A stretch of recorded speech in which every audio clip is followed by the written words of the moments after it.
Bonjour. Martinez Zogo est mort.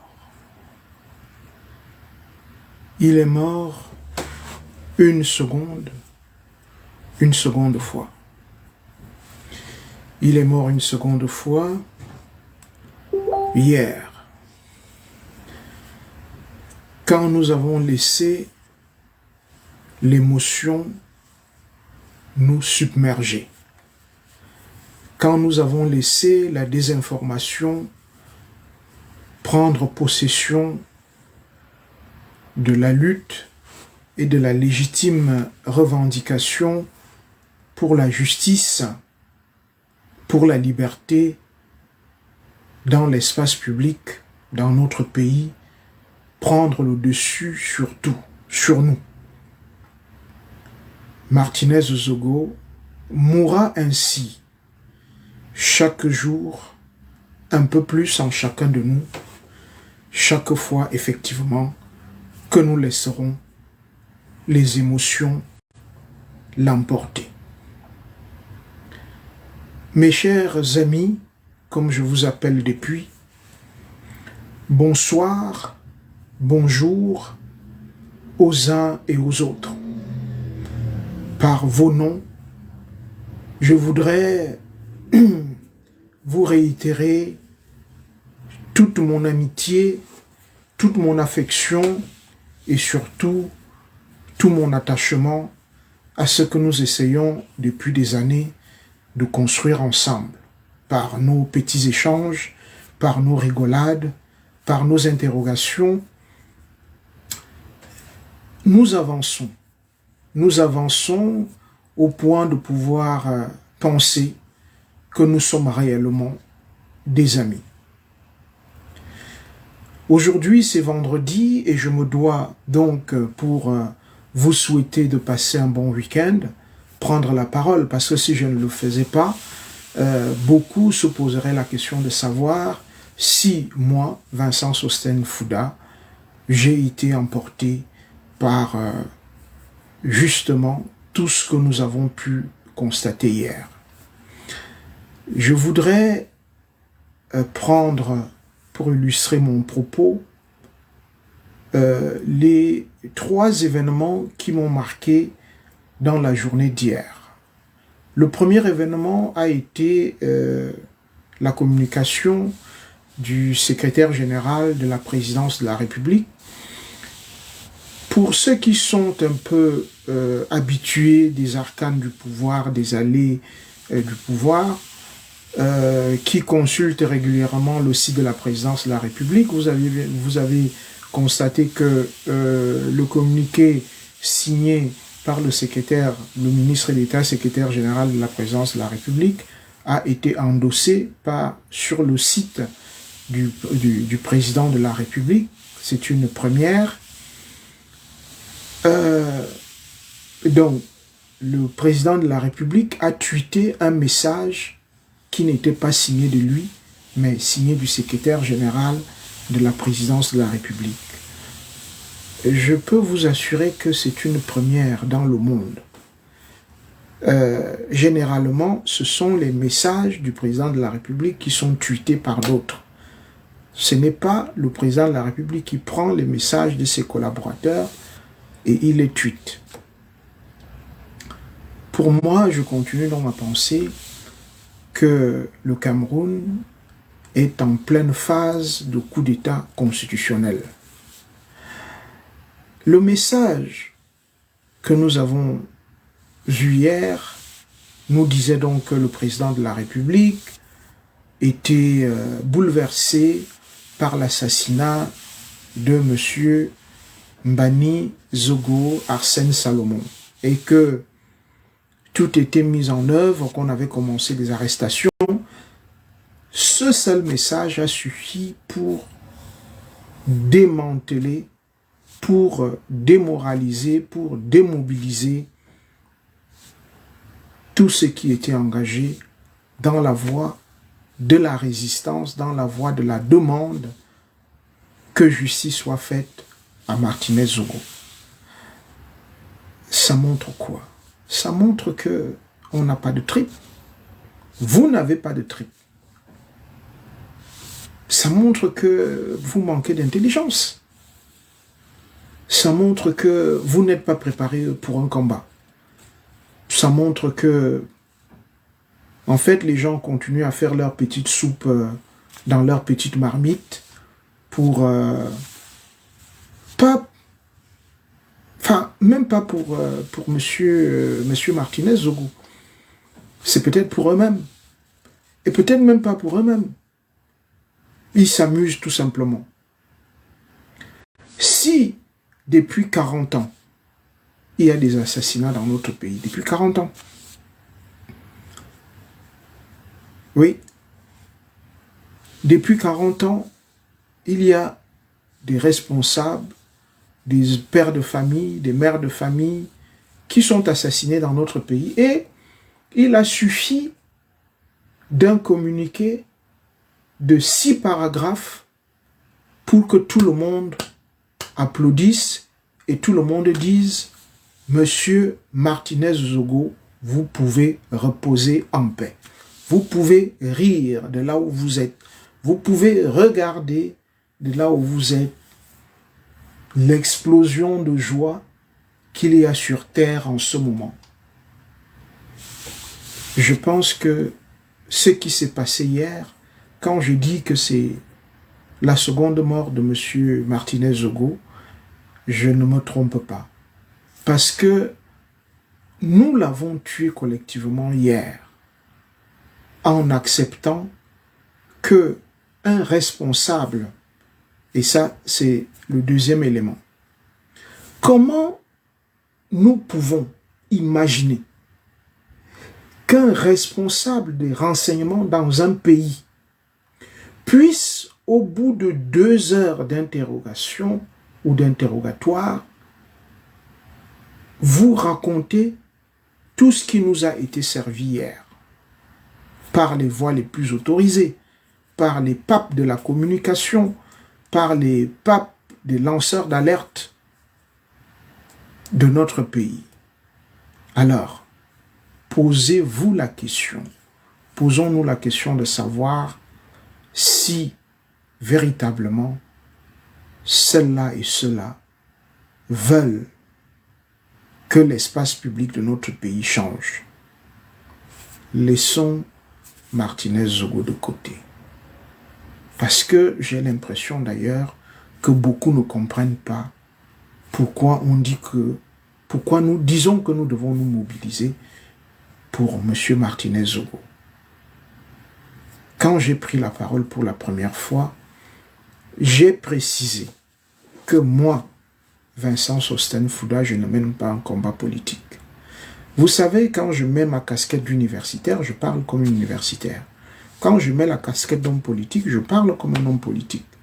Et quand je mets la casquette d'un défenseur des droits de l'homme, je parle comme un défenseur des droits de l'homme. Et là, j'essaye de comprendre quel est notre mode de raisonnement, quelle est la logique qui nous guide. Martinez Zogo n'est que la goutte d'eau qui fait déborder le vase. Ce vase-là, il est quoi?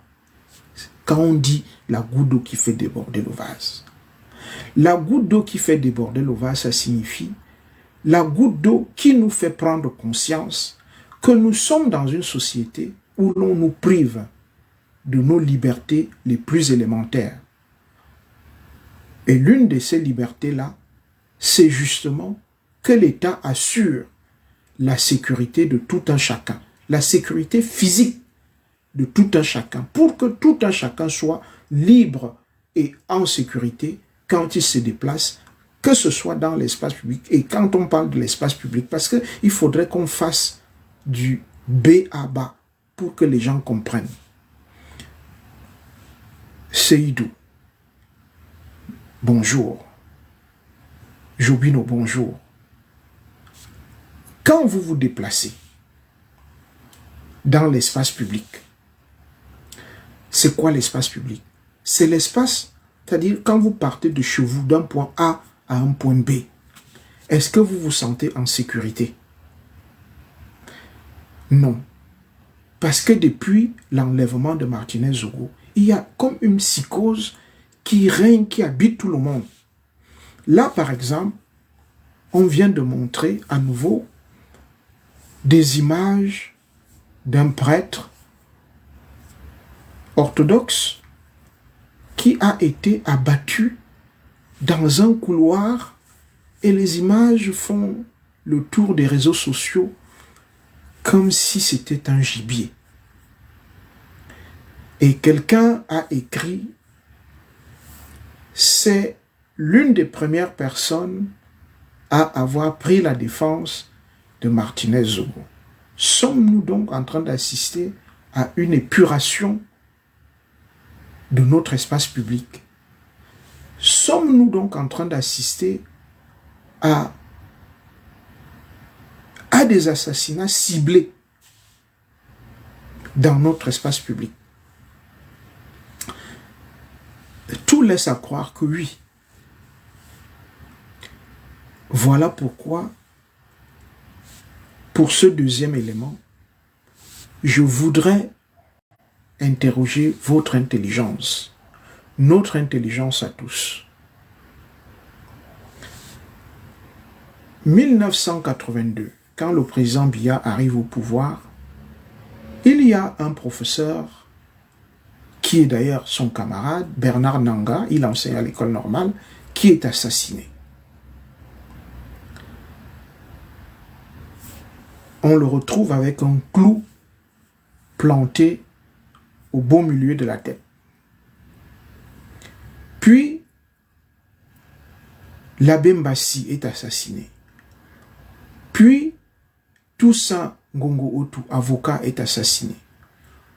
Puis, le professeur Mani Essomba est assassiné. Il est directeur de l'Institut Pasteur. Puis, le père Engelbert Mveng est assassiné. Il est jésuite, il est professeur d'histoire à l'université. On peut continuer, la liste, elle est longue. À la veille de l'arrivée au pouvoir du président de la République, Dikou Miem est assassiné et la dépouille est jetée dans la Sanaga. Je ne veux pas parler des frères Mpondo qui ont été assassinés aussi un peu avant l'arrivée du président Biya au pouvoir. Monseigneur Yves Plumet est assassiné. Ce qui a d'ailleurs provoqué le départ du gouvernement d'un ministre qui aujourd'hui siège au Conseil constitutionnel. Mes chers amis, parce que nous sommes des amis, quand on tue comme ça à tout va, quand on vous prive comme ça de ce qui vous revient de droit, c'est-à-dire le droit à la vie, je ne veux pas parler de la vie chère, je ne veux pas parler des salaires qui sont bas, je ne veux pas parler de toutes ces privations en même temps que vous constatez que 10% de la population camerounaise gère et s'empare à elle toute seule de 90% de la fortune publique. Quand vous le constatez, qu'est-ce que cela provoque en vous? Alors, oui, c'est le troisième élément. Les gens nous ont envoyé des voices, des images.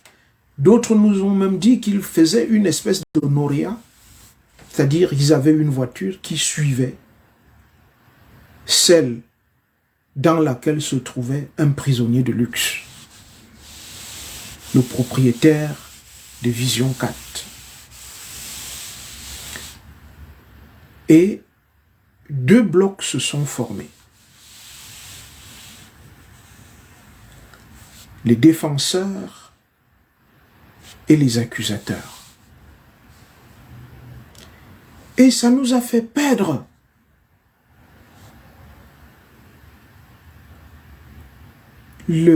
l'origine même, la profondeur de notre combat.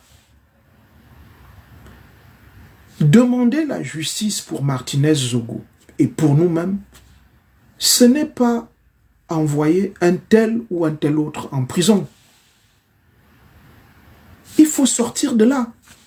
Il faut sortir de là rapidement. Demander la justice pour M. Martinez Zogo, c'est demander que les commanditaires, que toute la chaîne de commanditaires soit démantelée. Et pourquoi nous demandons qu'elle soit démantelée? C'est pour que nous puissions vivre en sécurité dans l'espace public. Ça n'a rien à voir avec tout ce que j'entends, tout ce que je lis. Ben, si les gens veulent se venger de quelqu'un, ben, qu'ils le fassent, qu'ils créent d'autres mouvements ou qu'ils assassinent quelqu'un d'autre pour se venger de quelqu'un d'autre. Mais le combat que nous menons, c'est pour la justice sociale, c'est pour la paix sociale, c'est pour la liberté sociale. C'est ce combat-là, c'est à ce combat que je vous invite, c'est à ce combat-là que je vous convie. Ce n'est pas une histoire de règlement de compte. Alors, ceux qui nous ont dit hier, je n'ose pas citer les noms, mais vous savez, ce sont les papes des lanceurs d'alerte dans notre pays. Et qui, mais je me dois d'analyser. C'est important d'analyser. Et je me suis retrouvé comme il y a 13 ans dans l'affaire Vanessa Tchatchou, où l'on a tribalisé un combat qui était légitime, une émotion qui était légitime, qui était humaine et qui touchait chaque être humain. Les voices qui circulent. Moi, je ne serais pas surpris que nous soyons en face d'une grosse tentative de manipulation de véritables assassins de M. Martinez Zogo. Et pourquoi veulent-ils nous manipuler? Ils veulent nous manipuler parce qu'ils ont découvert que nous avions cette capacité à nous mobiliser, que nous étions sur le point de nous mobiliser, que nous étions en même de nous mobiliser. Alors, j'entends des gens demander de retirer de l'argent de Vision Finance parce que les gens iront en prison, de ne plus faire telle ou telle chose. Qu'est-ce que cela a à voir avec la revendication légitime pour la justice pour quelqu'un qui a été massacré comme l'a été M. Martinez Zogo? Qu'est-ce que cela a à voir à appeler les membres d'une tribu à se liguer contre telle ou telle tribu? Chers Camerounais, soyez fiers qu'on vous appelle Camerounais. Oui, soyez fiers d'être appelés Camerounais. C'est honteux de lire les messages que nous lisons, que vous nous envoyez, dans lesquels vous vous enfermez dans des considérations purement égoïstes. Ce n'est même plus de l'égoïsme, c'est de l'égocentrisme. C'est-à-dire le stade primaire de l'égoïsme. Que voulez-vous qu'on fasse avec ça? Ça ne nous intéresse pas. Ça ne devrait pas vous intéresser. Ça ne devrait pas retenir votre attention. Alors, oui. Je voudrais, parce que je ne serai pas long, alors que vous vous apprêtez à aller en week-end, vous inviter à y réfléchir pendant tout le week-end. Qu'est-ce que vous voulez véritablement? Vous voulez envoyer M. Amougou Belinga en prison? Ou vous voulez la justice pour M. Martinez Zogo? Vous voulez la sécurité pour vous? Ou vous voulez envoyer le fou du roi en prison? Vous voulez un espace public sécure? Ou vous voulez dresser les ethnies les unes contre les autres?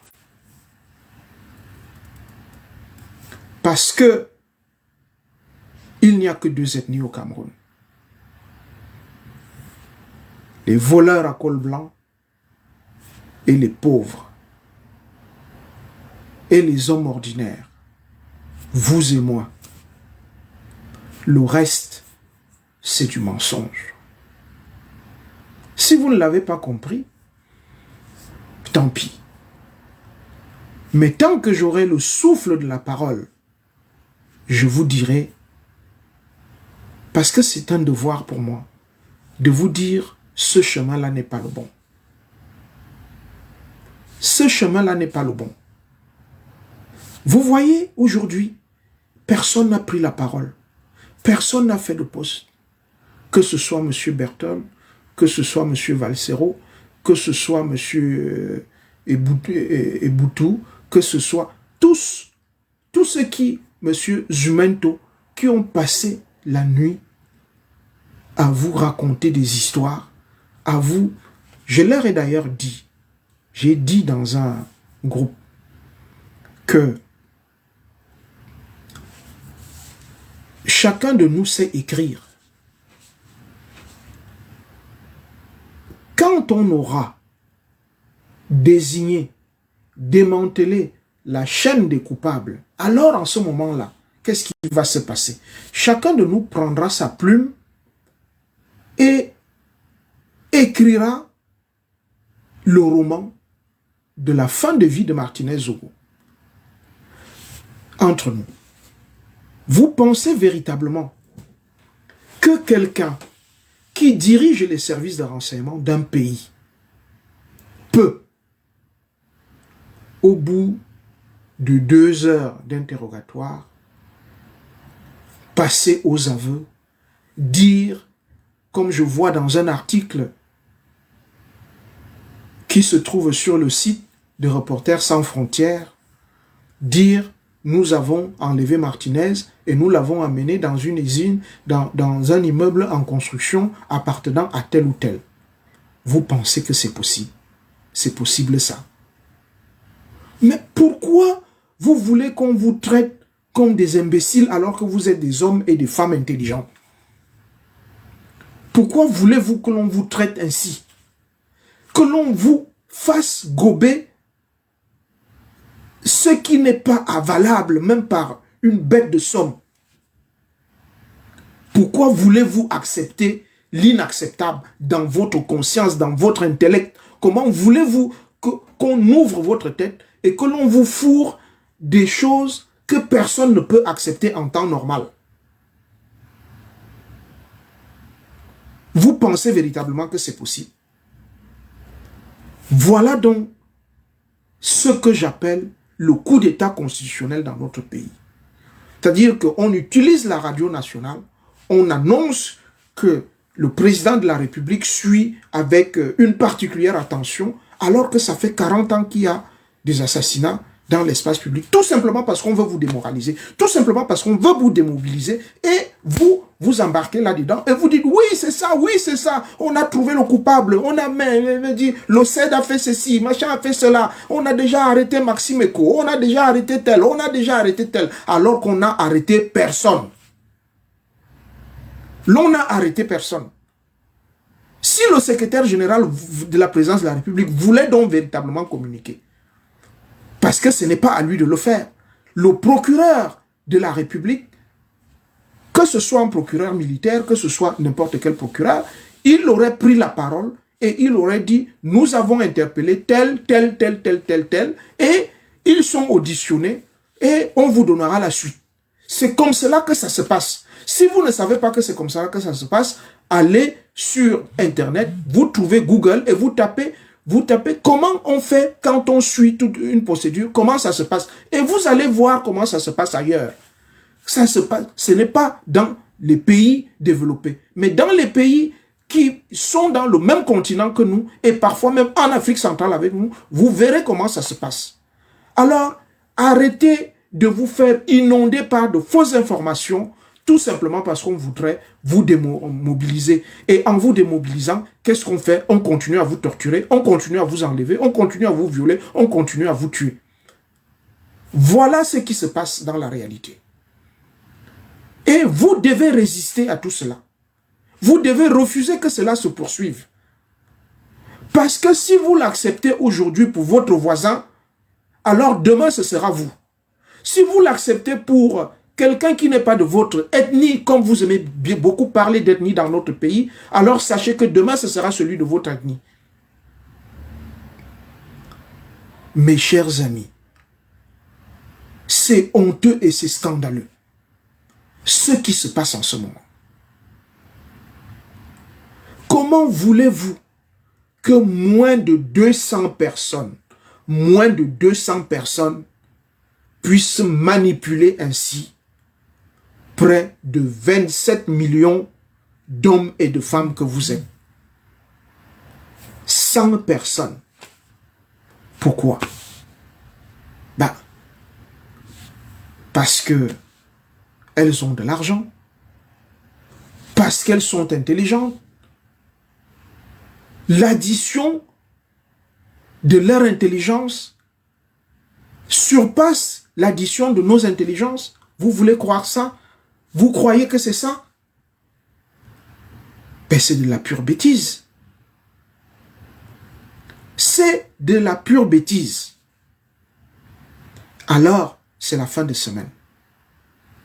Vous devez prendre conscience que le gouvernement de la République, jusqu'aujourd'hui, n'a encore rien fait pour nous dire ce qui s'est passé le 17 janvier 2023 après l'enlèvement de M. Martinez Zogo. Le gouvernement de la République n'a encore rien fait. Il n'y a rien de concret. Il y a des communiqués et ces communiqués-là n'ont pour seul et unique objectif que de nous démobiliser. Le reste, c'est de la poudre de perlimpinpin. Il n'y a rien dedans. Dans ces communiqués, il n'y a rien dedans. Comment vous pouvez accepter ce genre de choses?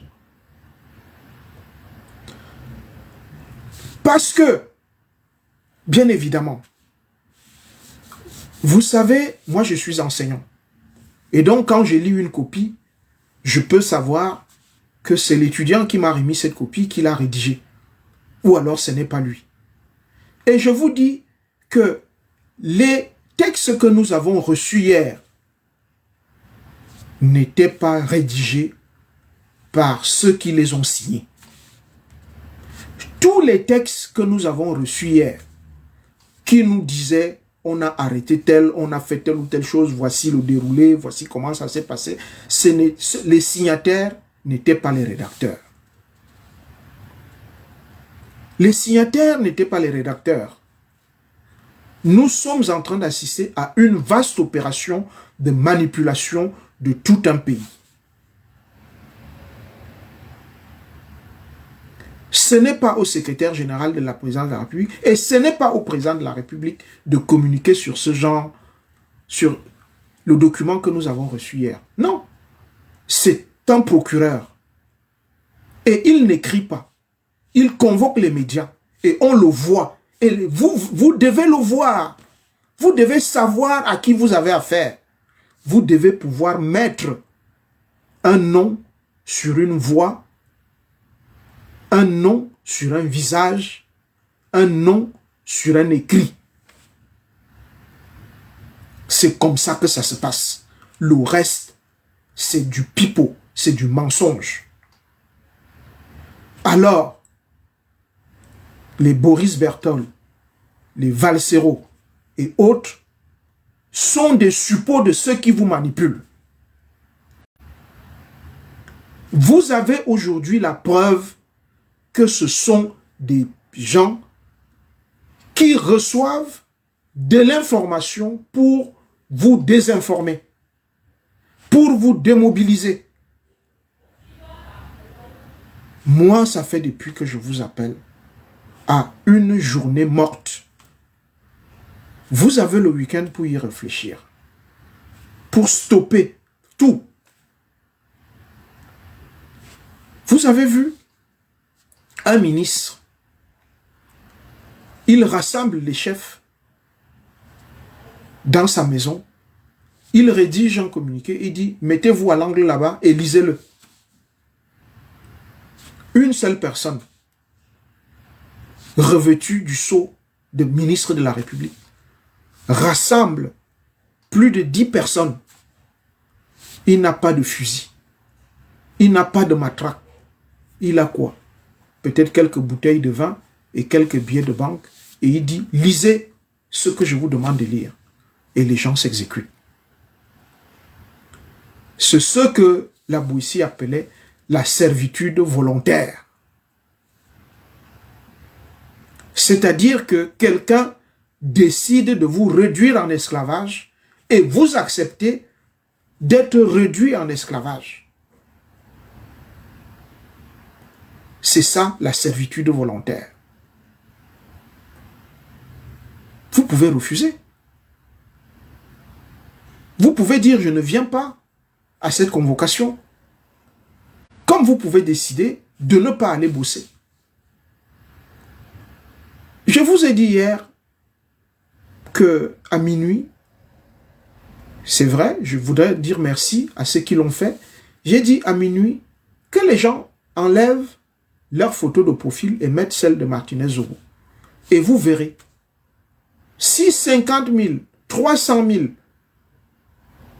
personnes le font, le monde entier saura qu'il y a quelque chose, que vous êtes menacé dans votre espace de vie. Le monde entier va s'intéresser au combat que nous menons aujourd'hui. Le combat pour la justice, le combat pour la sécurité dans l'espace public. Tout le monde le saura. Ne vous laissez plus manipuler.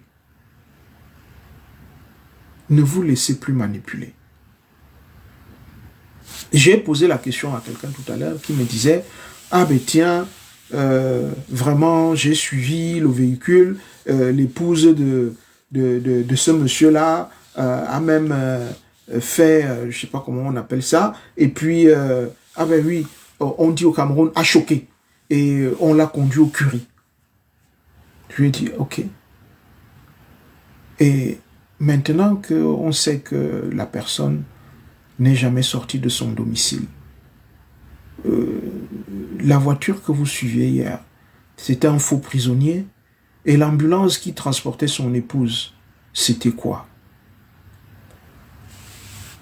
Tenir en haleine un peuple désespéré par ce type de désinformation, mes chers amis, c'est la seconde mort de M. Martinez Zogo. Ne soyons pas complices. Je vous souhaite une bonne fin de semaine. Je vous aime.